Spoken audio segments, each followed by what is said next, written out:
ये तरीका स्कूलों में शायद ही कभी पढ़ाया जाता है और मुश्किल से ही खबरों में जगह पाता है। फिर भी ये पृथ्वी ग्रह को समझने के सबसे कारगर तरीकों में से एक माना जाता है। इस तरीके के लिए न उपग्रहों की जरूरत है, न दूरबीनों की, न कंप्यूटर मॉडलों की। इसके लिए बस एक चीज चाहिए, इतना गहरा गड्ढा खोदना कि उन चट्टानों तक पहुंचा जा सके जिन्हें आज तक किसी इंसान ने नहीं छुआ। और यही वो तरीका था जिसने वैज्ञानिकों की हमारे ग्रह की संरचना के बारे में सारी समझ को उलट पुलट कर दिया। उनके भूविज्ञानी साथी इस परियोजना का मजाक उड़ाते थे।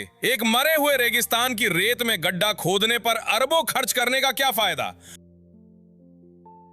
लेकिन जब ड्रिल 10 किलोमीटर की गहराई पार कर गई और ऐसी चट्टानें सतह पर लाईं जो इतिहास में किसी इंसान ने कभी नहीं देखी थीं, तो हंसी पूरी तरह बंद हो गई। तकलामकान रेगिस्तान के बीचों बीच, जहां गर्मियों में तापमान 50 डिग्री से ऊपर चला जाता है और सर्दियों में 0 से 30 डिग्री नीचे गिर जाता है, जहां न शहर है न सड़कें और क्षितिज तक बस रेत के टीले फैले हैं, वहां 24 मंजिला इमारत जितनी ऊंची एक ड्रिलिंग रिग खड़ी है। ये 24 घंटे काम करती है, व्यवस्थित तरीके से एक एक मीटर करके पृथ्वी की पपड़ी को काटती जाती है। इस कुएं का नाम शेंडी TA1 है और इसकी नियोजित गहराई 11,100 मीटर है। माउंट एवरेस्ट को उल्टा करके जमीन में गाड़ दें, उससे भी गहरा, व्यावसायिक विमानों की उड़ान की ऊंचाई से भी गहरा। और सभी एक ही सवाल पूछते हैं, क्यों?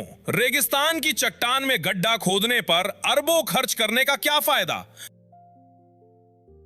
पता चला कि जवाब पहली नजर में जितना लगता है उससे कहीं ज्यादा जटिल और रोमांचक है। इस कुएं के पीछे एक साथ कई लक्ष्य हैं: ऊर्जा सुरक्षा, बुनियादी विज्ञान, भूकंप निगरानी और राष्ट्रीय प्रतिष्ठा। और इनमें से हर एक लक्ष्य अकेले ही परियोजना की लागत को उचित ठहराने के लिए काफी है। लेकिन यह समझने के लिए कि चीन पृथ्वी की गहराइयों में क्यों उतरा, पहले एक असुविधाजनक सच्चाई को स्वीकार करना होगा। हम इंसान, जिन्होंने मंगल पर रोबोट भेजे और करोड़ों प्रकाश वर्ष दूर एक ब्लैक होल की तस्वीर खींची, अभी तक ये नहीं जानते कि हमारे पैरों के नीचे क्या है। सतह से पृथ्वी के केंद्र तक की दूरी लगभग 6,370 किलोमीटर है और मानव इतिहास में सबसे गहरा कुआं 12 किलोमीटर से थोड़ा ही ज्यादा गहरा गया। अगर हम पृथ्वी को एक सेब मान लें तो हम अभी तक उसकी छिलके को भी नहीं भेद पाए। वैज्ञानिक मेंटल, बाहरी कोर और आंतरिक कोर के बारे में जो कुछ भी जानते हैं वो सब अप्रत्यक्ष तरीकों से आया है। भूकंपों से उत्पन्न भूकंपीय तरंगे पृथ्वी की मोटाई से गुजरती हैं और उनकी गति और दिशाएं बदलती हैं। इन्हीं बदलावों से भूभौतिकीविद ग्रह की आंतरिक संरचना के मॉडल बनाते हैं। यह कुछ ऐसा है जैसे बिना काटे तरबूज के अंदर का हाल जानने की कोशिश करना। बस उसे थपथपाओ और आवाज सुनो। तरीका कारगर है, लेकिन यह सिर्फ एक धुंधली तस्वीर देता है। लेकिन 10 किलोमीटर की गहराई से एक चट्टान का टुकड़ा निकालकर उसे सीधे जांच के लिए प्रयोगशाला की मेज पर रखना, यह बिल्कुल अलग बात है। और इसीलिए चीन गहराइयों में उतरा। लेकिन वो ऐसा करने वाला पहला देश नहीं था। गहराइयों की ये दौड़ शीत युद्ध के बीच शुरू हुई थी और ये अंतरिक्ष दौड़ से कम नाटकीय नहीं थी। 1961 में गागरिन की उड़ान के महज कुछ हफ्ते बाद अमेरिकियों ने मोहोल परियोजना शुरू की। समुद्र तल को भेद कर पृथ्वी की पपड़ी और मेंटल के बीच की सीमा तक पहुंचने का प्रयास। तर्क सही था, महासागरीय पपड़ी महाद्वीपीय पपड़ी से पतली होती है और माना जाता था कि ड्रिलिंग आसान होगी। पहले परीक्षण कुओं ने वाकई समुद्र तल से चट्टान के नमूने निकाले और यह एक वैश्विक सनसनी थी। लेकिन इसके बाद परियोजना नौकरशाही अड़चनों, भारी लागतों और राजनीतिक घोटालों में डूब गई। कांग्रेस ने फंडिंग काट दी और मोहोल कभी मेंटल तक नहीं पहुंचा। सोवियत संघ ने इस विफलता को उस संतोष के साथ देखा जिसे वो ज्यादा छुपाता नहीं था। 1970 में उन्होंने कोला प्रायद्वीप पर एक कुआं खोदना शुरू किया जो सोवियत विज्ञान का एक स्मारक बनने वाला था। जगह का चुनाव बेतरतीब नहीं था। कोला प्रायद्वीप बाल्टिक शील्ड पर स्थित है, जो पृथ्वी की पपड़ी के सबसे पुराने क्षेत्रों में से एक है, जहां 3 अरब साल पुरानी चट्टानें सतह पर आती हैं। वैज्ञानिकों ने अनुमान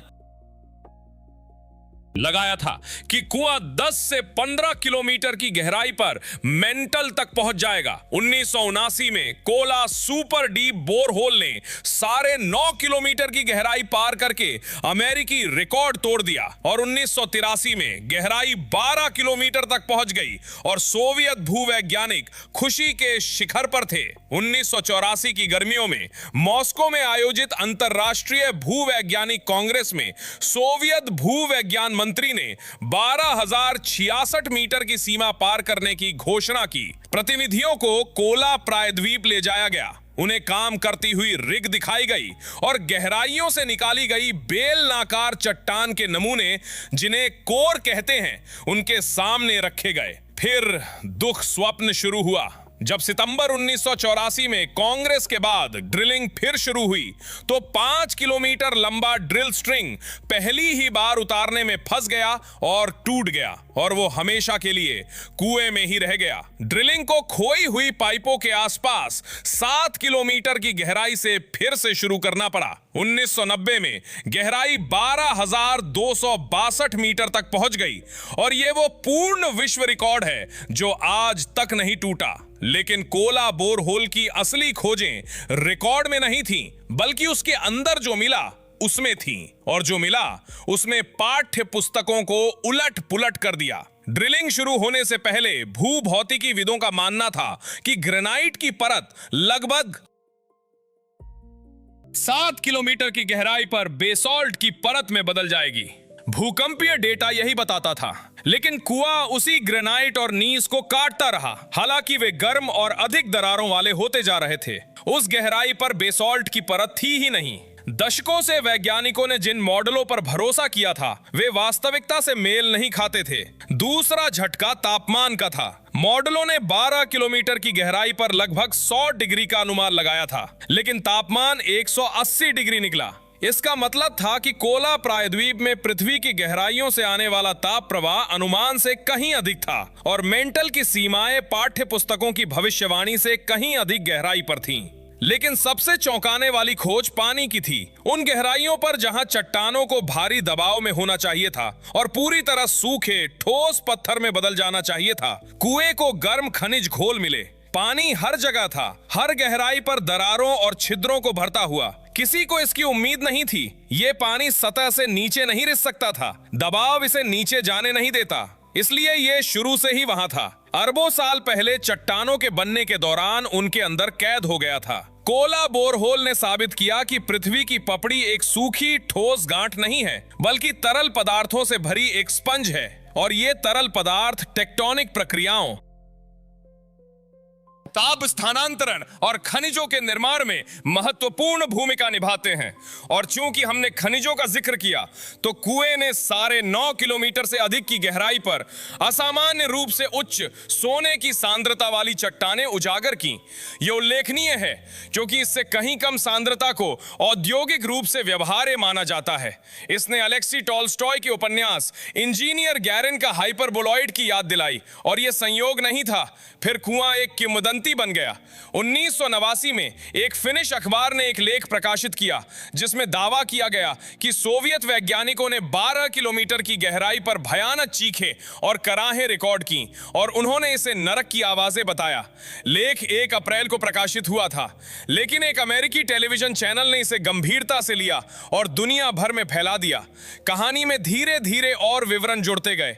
कथित तौर पर एक शैतानी इकाई कुएं से भाग निकली। कथित तौर पर ड्रिलरों ने काम जारी रखने से इनकार कर दिया। कथित तौर पर गहराई का हर नया किलोमीटर देश के लिए नई आपदाएं लाया, और जब वे 13वें किलोमीटर की खुदाई शुरू करने लगे तो सोवियत संघ ढह गया। परियोजना की देखरेख करने वाले अकादमिक को याद था कि जब यूनेस्को के एक सत्र में उनसे पूछा गया कि वे क्या खोद रहे हैं, तो उन्हें नहीं पता था क्या जवाब दें। एक तरफ यह सब बकवास था, दूसरी तरफ उन गहराइयों पर वाकई कुछ अजीब शोर रिकॉर्ड किए जा रहे थे, और 1995 में एक रहस्यमय विस्फोट हुआ जिसका कारण कभी पता नहीं चला। बेशक नरक की कोई चीखें नहीं थीं, कुओं में ध्वनि उपकरण आवाजें नहीं बल्कि अपनी खुद की नाड़ियों से परावर्तित तरंगे रिकॉर्ड करते हैं, लेकिन किंवदंती तथ्यों से ज्यादा ताकतवर थी और आज भी जिंदा है, जिसने कोला सुपर डीप बोरहोल को दुनिया के सबसे पौराणिक स्थानों में से एक बना दिया। कोला बोरहोल बंद होने के 30 साल बाद चीन ने नए सिरे से शुरुआत करने का फैसला किया, लेकिन अलग लक्ष्यों और अलग तकनीकों के साथ। 30 मई 2023 को तारीम बेसिन में तकलामकान रेगिस्तान में अल्ट्रा डीप ड्रिलिंग के लिए खास तौर पर डिजाइन की गई एक ड्रिलिंग रिग ने काम शुरू किया। 72 मीटर ऊंची टॉप ड्राइव सिस्टम की 900 टन लोडिंग क्षमता के साथ यह दुनिया की पहली पूरी तरह स्वचालित रिग है। 4 मार्च 2024 को कुएं ने 10,000 मीटर की सीमा पार कर ली। यह घटना सरकारी टेलीविजन पर प्रसारित की गई और फरवरी 2025 में 10,910 मीटर की गहराई पर ड्रिलिंग पूरी हुई। यह एशिया का सबसे गहरा ऊर्ध्वाधर कुआं है और कोला के बाद दुनिया में दूसरा। इसमें 580 दिन से थोड़ा ज्यादा समय लगा। परियोजना के एक इंजीनियर ने उस गहराई पर ड्रिल को नियंत्रित करने की तुलना स्टील के 2 पतले केबलों पर एक बड़े ट्रक को चलाने से की। तो फिर क्यों? पहला और सबसे स्पष्ट जवाब है तेल और गैस। तारीम बेसिन चीन का सबसे बड़ा गहरी परतों वाला हाइड्रोकार्बन क्षेत्र है। यहां 10 किलोमीटर और उससे अधिक गहरी तलछटी चट्टानों की परतों के नीचे चीन के मुख्य भूमि के अल्ट्रा डीप तेल और गैस भंडार का 60% से अधिक हिस्सा मौजूद है। चीन दुनिया का सबसे बड़ा तेल आयातक है। बाहरी आपूर्ति पर निर्भरता एक रणनीतिक कमजोरी है। अपनी जमीन से निकाला गया हर बैरल वो बैरल है जिसे बाहर से खरीदने की जरूरत नहीं। तारीम बेसिन में पिछले अन्वेषण कुओं ने 8 किलोमीटर से अधिक की गहराई पर तेल और गैस की मौजूदगी साबित की थी। शेंडी TA1 को यह जांचना था कि क्या 10 किलोमीटर और उससे अधिक की गहराई पर औद्योगिक भंडार है। दूसरी परत है भूतापीय ऊर्जा। 10 किलोमीटर की गहराई पर चट्टानों का तापमान 200 डिग्री से अधिक होता है। सतह के हर वर्ग किलोमीटर के नीचे एक विशाल ताप भंडार छुपा है। अगर ठंडा पानी नीचे पंप किया जाए और अत्यधिक गर्म भाप ऊपर निकाली जाए तो मानवता को व्यावहारिक रूप से अक्षय ऊर्जा का एक स्रोत मिल जाएगा, जो मौसम, दिन के उजाले और राजनीतिक परिस्थितियों से स्वतंत्र हो। रात को बेकार हो जाने वाला सोलर पैनल नहीं, शांत हवा में रुकी हुई पवन चक्की नहीं, बल्कि ग्रह की अपनी गर्मी। अंतरराष्ट्रीय ऊर्जा एजेंसी के अनुमानों के अनुसार 5 से 10 किलोमीटर की गहराई पर पृथ्वी के भूतापीय संसाधनों में सभी ज्ञात तेल और गैस भंडारों के कुल योग से 50,000 गुना अधिक ऊर्जा है। एकमात्र समस्या इस ऊर्जा तक पहुंचना। नवंबर 2024 में चीन ने हैनान द्वीप पर अपना सबसे गहरा भूतापीय कुआं पूरा किया, जिसने 250 मिलियन साल पुरानी ग्रेनाइट परत को भेदकर 5,200 मीटर की गहराई हासिल की। और शेंडी TA1 से मिला डेटा सीधे इस कार्यक्रम को पोषित करता है। तीसरी परत है शुद्ध विज्ञान।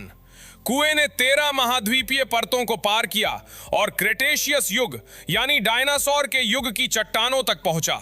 कोर का हर मीटर भूवैज्ञानिक रिकॉर्ड का एक पन्ना है जिस तक किसी अन्य तरीके से नहीं पहुंचा जा सकता। खनिज संरचना, आइसोटोप विश्लेषण और चट्टानों के सूक्ष्म छिद्रों में कैद प्राचीन तरल पदार्थों के निशान, ये सब टेक्टोनिक प्रक्रियाओं और जलवायु परिवर्तनों के इतिहास को उस सटीकता से फिर से बनाने की अनुमति देता है जो सतही अवलोकन नहीं दे सकते। चीनी वैज्ञानिक इस कुएं के महत्व की तुलना खुलकर चंद्रमा पर जांच उतारने या गहरे समुद्र में पनडुब्बी डुबोने से करते हैं। चौथी परत, और शायद सबसे महत्वपूर्ण, वो है जिसके बारे में सबसे कम बात होती है। चीन दुनिया के सबसे अधिक भूकंपीय रूप से सक्रिय क्षेत्रों में से एक में स्थित है। 2008 के सिचुआन भूकंप ने लगभग 70,000 लोगों की जान ली। यह आपदा लगभग 19 किलोमीटर की गहराई पर एक क्षेत्र में हुई जिसके बारे में भूवैज्ञानिक बहुत कम जानते थे। गहरी चट्टानों तक सीधी पहुंच, पृथ्वी की पपड़ी में तनाव को मापने, दरारों में तरल दबाव और तापमान को रिकॉर्ड करने और ऐसे सेंसर लगाने की अनुमति देती है जो भूकंपों के अग्रदूतों को सतह पर पहुंचने से बहुत पहले पकड़ सकते हैं। जापान में भी इसी तरह की निगरानी प्रणालियां काम करती हैं, लेकिन बहुत कम गहराई पर। चीन गहराइयों में एक प्रारंभिक चेतावनी प्रणाली बनाना चाहता है और इसके लिए उसे यह जानना होगा कि 10 किलोमीटर की गहराई पर क्या हो रहा है, सैद्धांतिक रूप से नहीं बल्कि व्यावहारिक रूप से। और बेश,